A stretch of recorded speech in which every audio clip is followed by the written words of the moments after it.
সালে স্বাধীনতা সংগ্রাম শুরু হলো, সশস্ত্র সংগ্রাম শুরু হলো, মুক্তিযুদ্ধ শুরু হলো, দেশ স্বাধীন হলো।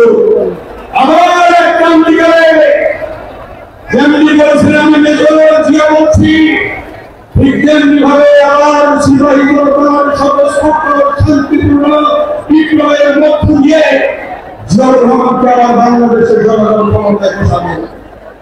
এরপর গানের গণতান্ত্রিক সরকারকে হটিয়ে যখন সৈন্যের ক্ষমতা দখল করে গণতন্ত্র হত্যা করে, তখন এই বাংলাদেশে প্রথম ঘর থেকে বেরিয়েছিলেন শহীদ রাষ্ট্রপতি জিয়াউর রহমান উত্তরসূরি।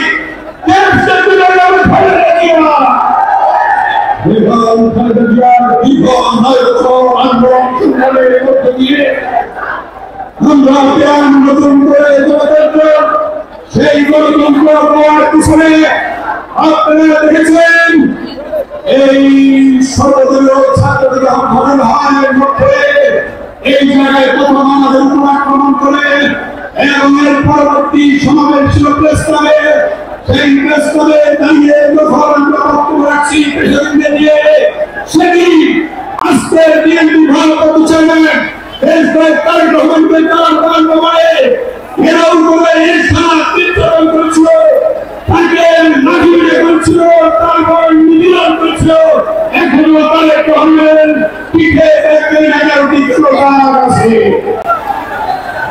তারেক রহমান সেই কর্মসূচিতে অংশগ্রহণ করেছিল।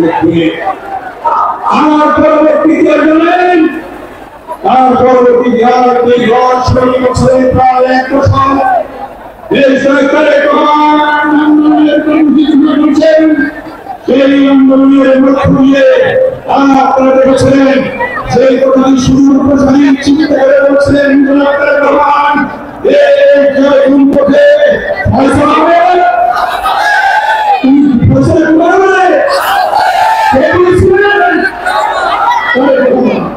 সেই ফয়সালা কিন্তু রাষ্ট্রীয় হয়েছে। তার জন্য বক্তব্য শুনে গেছে। শুধু তাই নয়, তিনি বলেছিলেন দিল্লি নয়, পিন্ডি নয়, আমরা কোন দেশ নয়, সবাই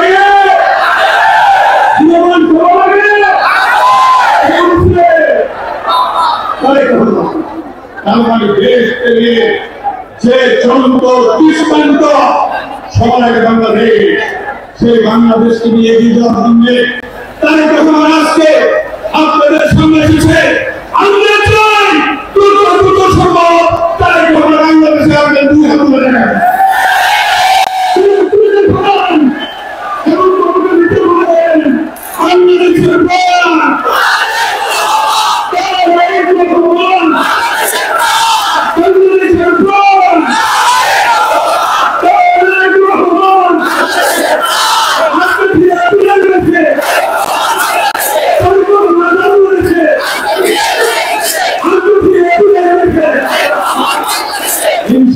তারেক রহমানের নেতৃত্বে বাংলাদেশে আবার গণতন্ত্র